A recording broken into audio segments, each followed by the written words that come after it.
Face? Opo. Mata? Mata po. Last year pa po ito nagawa before namatay ang papa ko. So, yung iba naman po kasi ang sinasabi sa akin, kaya daw mukhang nagbago yung itsura ko dahil sa ilong.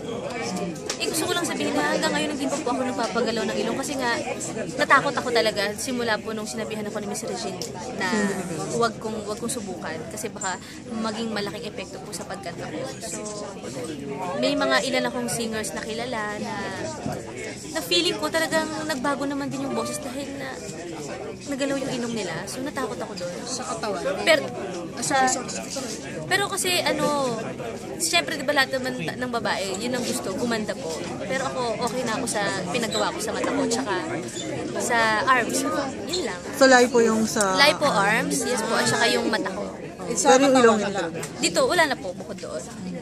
Boobs? Hindi. Sa boobs hindi. Sa totoo lang po, itong boobs ko, medyo nahihirapan ako minsan kasi nga, sa sobrang laki. Malaki ba? Plano mo magban? Na akala ng iba na po, nagpadagdag ako. Hindi nila alam na namumroblema ako every time po na meron akong show.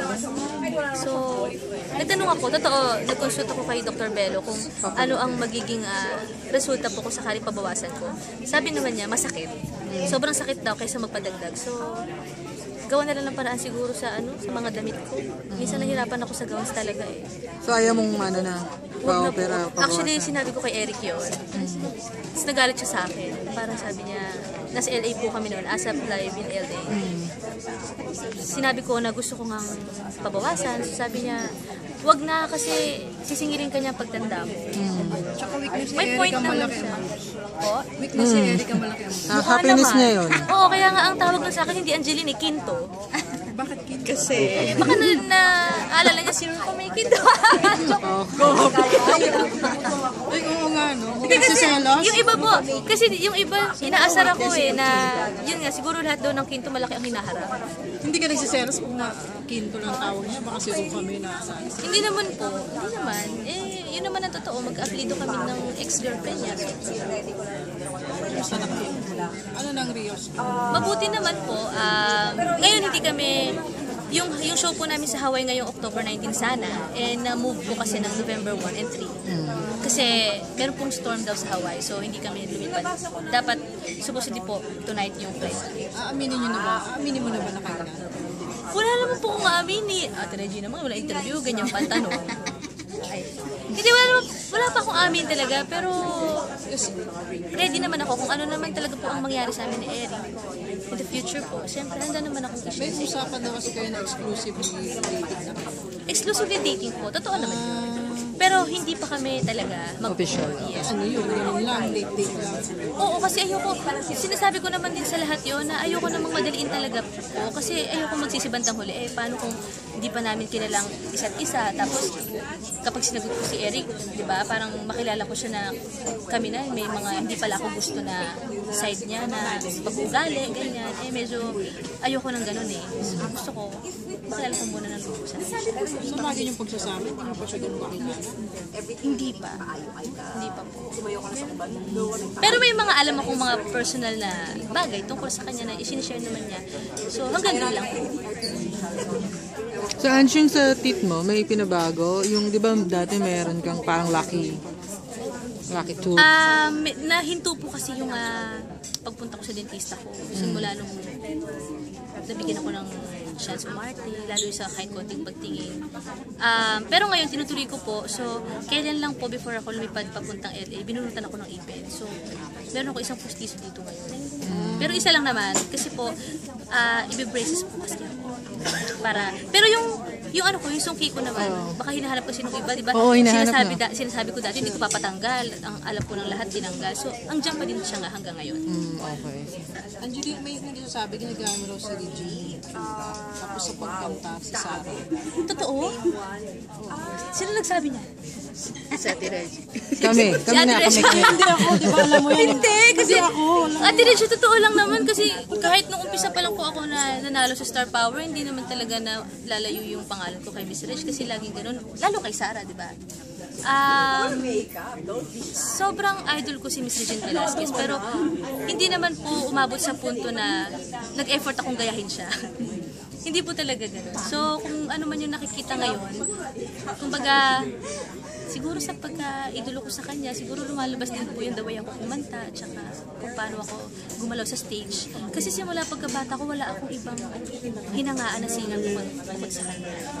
Na hanggang ngayon, syempre yung, kumbaga, ilang taon naman din po ako sa bilang singer dito sa ABS-CBN. Marami na rin akong ibang mga international artists na hinahangaan. So, Pero Angeline, hindi ka ba na-frustrate na every time, like, most of the time na na-interview ka, ganun yung tanong na parang ine-effort ka Halos lagi. Hindi naman po. Ready naman po akong sumagot sa lahat ng mga tanong kagaya niyan ganyan. So, feeling ko nasanay na nga ako.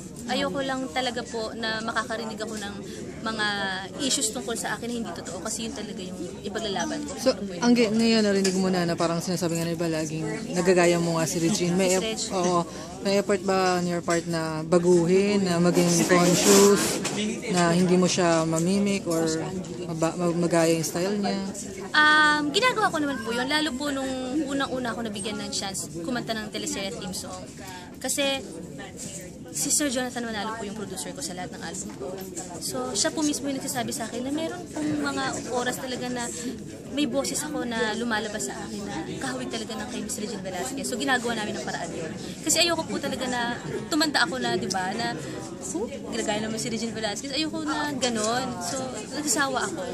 Gusto ko po talaga makilala as singer na as Angeline Quinto po. Na sana po unti-unting matanggap ng tao at makita ng tao sa akin. Saka happy na ako. Diyos ko, sobrang close ko kay Miss Regine Velasquez. Doon pa lang papasalamat. Maraming nakapansin na ang laki na ng pagbabago mo, hindi ka na jolos. May mga... Hindi jolos? Hindi naman po. Kasi sa totoo lang, Social ka Hindi. na, nag-aaral ka daw sa John Robert Powers, talagang in-effort ko po yun kasi gusto ko naman din matuto since hindi naman po ako nakapagtapos ng high school ko. Ang dami nagsasabi sa akin na tuloy mo na rin pag-aaral mo kasi yan ang hindi mananakaw ng tao sa iyo, di ba? Hanggang mamatay ako. Gusto ko po talagang pumasok ulit sa school, kaya lang hindi po ako mabigyan ng chance kasi ang dami kong ginagawa po. May mga shows po ako out of town, out of the country po. So, inuuna ko yun kasi nag-iipon ako talaga. So, sabi ko, kapag nabigyan po ako ng pagkakataon bumalik sa school, mag-aaral ako, siguro po next year. Kasi may mga ilan pong mga culinary schools na nag-offer sa akin ng libre para mabigyan din po ako ng diploma. So, sabi ko, hindi ko po yung tatanggihan talaga. Sabi ko, culinary. Dati kasi gusto ko HRM. Kasi hindi po kaya ng budget namin ang culinary dahil mahal. So, dapat mag-HRM ako. Yun po yung time na nakapasok po ako sa Star Power. So, nahinto talaga lahat. Gusto kong makatapos sa pag-aaral. Namimiss ko po kasi yung pagpasok sa eskwelahan everyday. Nagigising na umaga, ganun. Tapos ngayon hindi na ako mahirapan kasi may sarili ako sasakyan. Di ba? Hindi na ako magko-commute. Napili ko mas madali. At saka bagong yung mga bagong kaibigan din. Na yung iba, ayaw nila kasi nga baka dumabarkada ako. Sabi ko, nasa sa akin naman po yun. Angeline, tungkol sa changes, diba? Pero mas marami ang natutuwa din na ikaw yun. Alam mo yun, you make fun of yourself, pero yun, natural yung komedya sa buhay. Yung bang na-appreciate nila yun mas tutuok ng